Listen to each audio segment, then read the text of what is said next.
This is part 3 of the story time. So I'm trying to pick up on where I left off on the last video.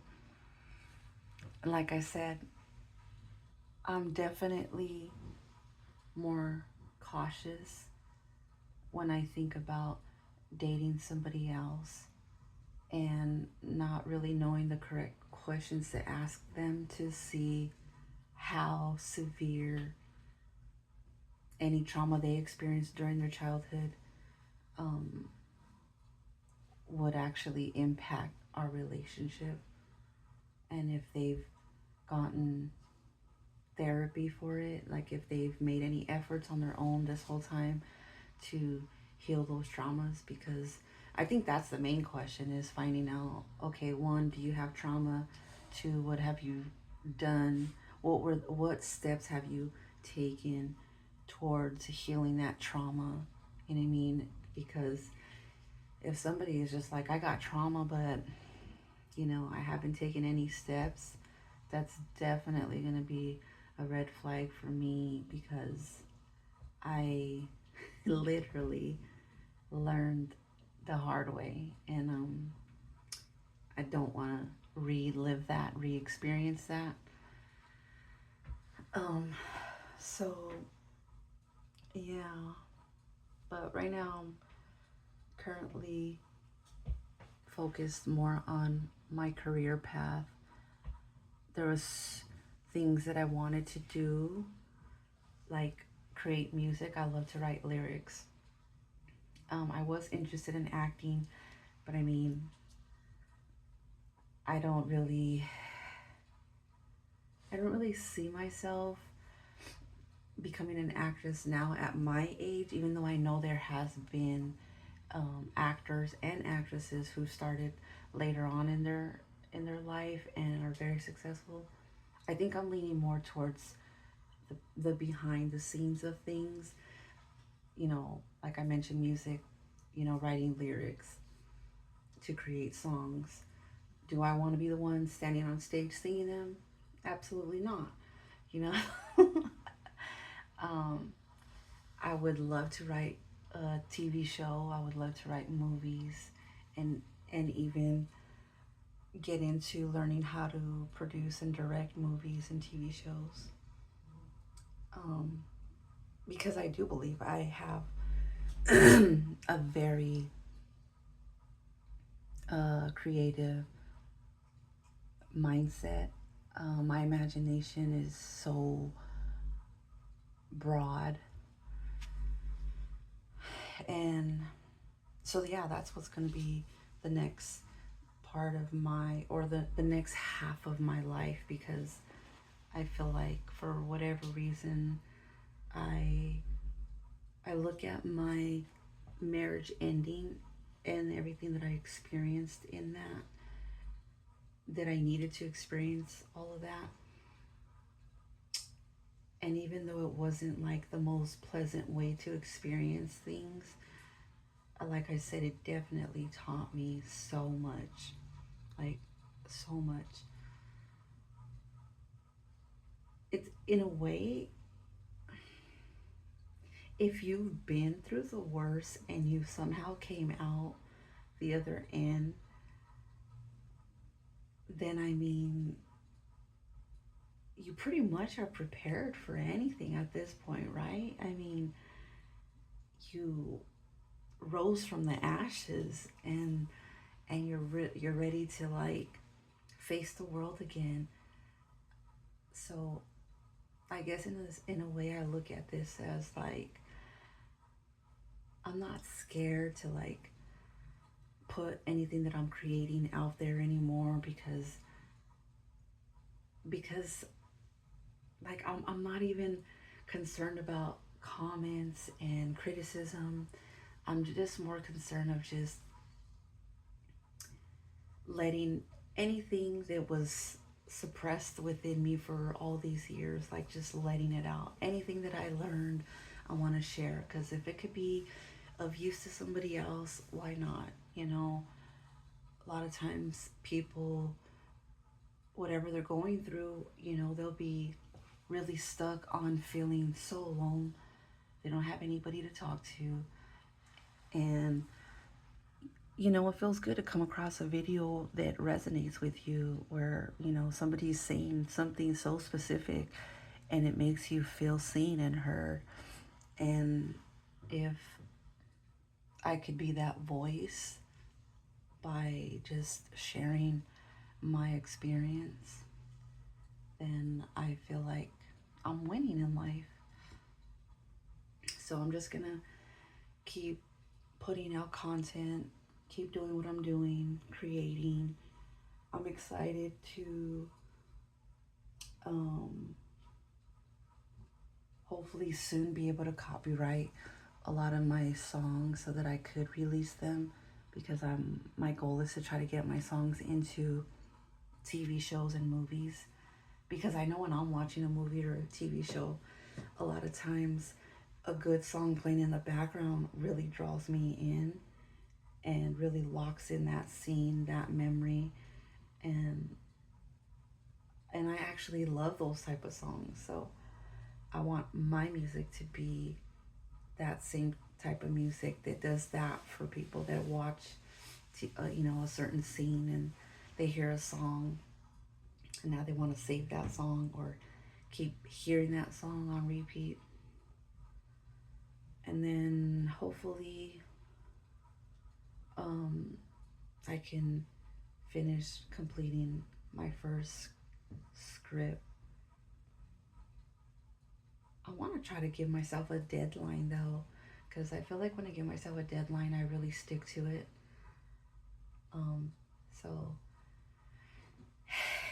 yeah, I'm not sure if I want to share details of like things that my ex actually did, because at the same time, I don't know if that'll come off as me bashing him.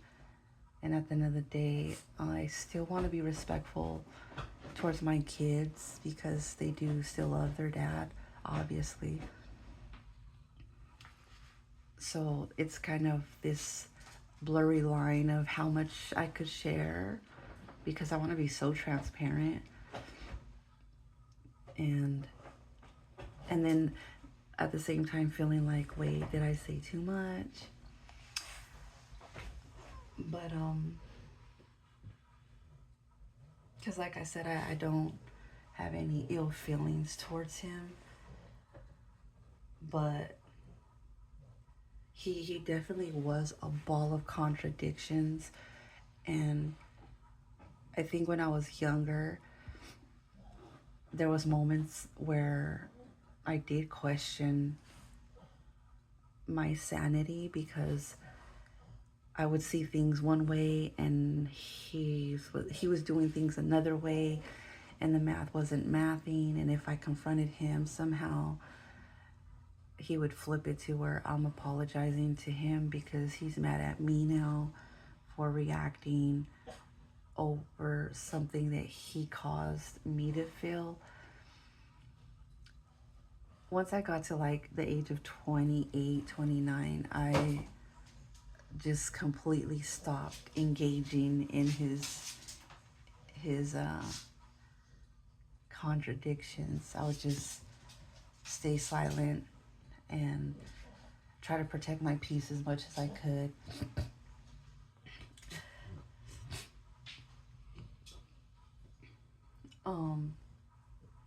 When things were ending, he seemed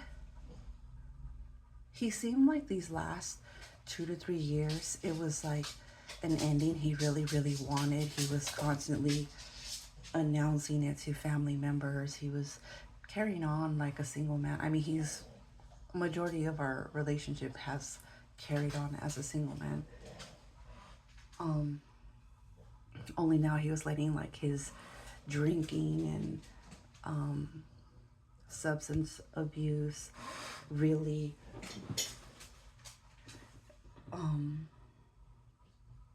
really just take over him, I guess. That's like the best way to say it.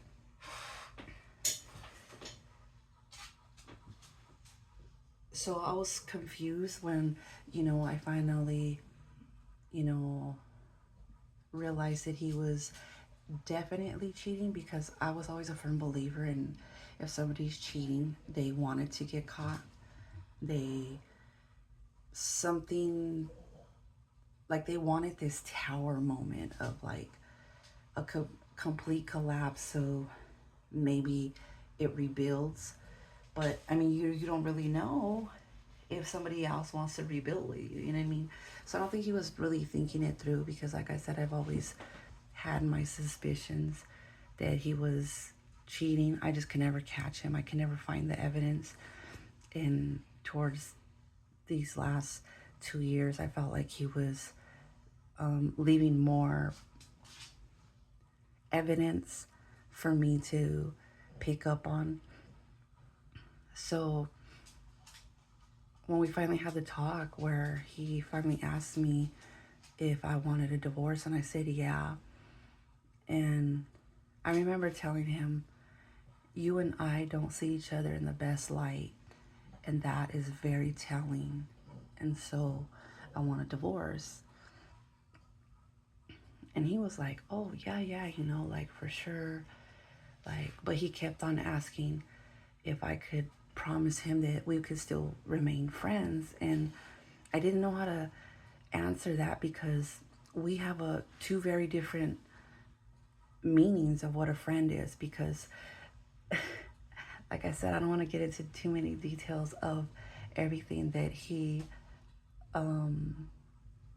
did to me, but I'm just like, none of my friends have done any of the things he's done to me. So in my mind, when he's asking me this, promise me that we could still be friends, in my mind I was like, sir, I don't even want to be your friend, because I mean,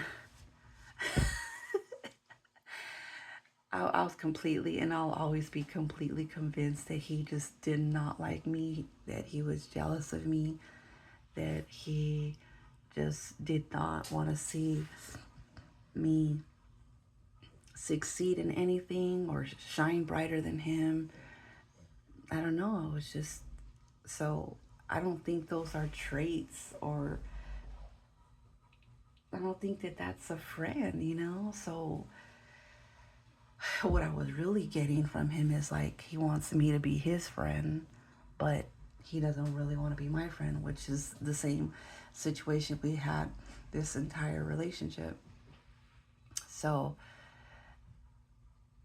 I mean, I told him yes, but I seriously don't know. We, our current situation is more of like coexisting right now. Well, I'm trying to save up money to, be out on my own. We sleep separately. I don't ask him personal stuff. I don't call him or text him for anything. And he, at first, like I said, he was sounding like he was very much on board with it. But then there's moments where I feel like he's wanting to work things out, and I'm so confused, because I want to be like, sir, you spent the entirety of our marriage complaining about me, that I'm this, I'm that, I'm so horrible. So why would you want to still be with me? This is your out. You know what I mean? But like I said, trauma causes contradictory statements, feelings. Like, he doesn't know what he's thinking or feeling. He doesn't know. I personally think he doesn't know what love is or how to receive it, because of his trauma. And that's why I know that I'm not open to working anything out. But I'm gonna stop this video right here, and I'll consider doing a part 4 if you guys want to hear more. If not, I'll see you on the next video for a reading.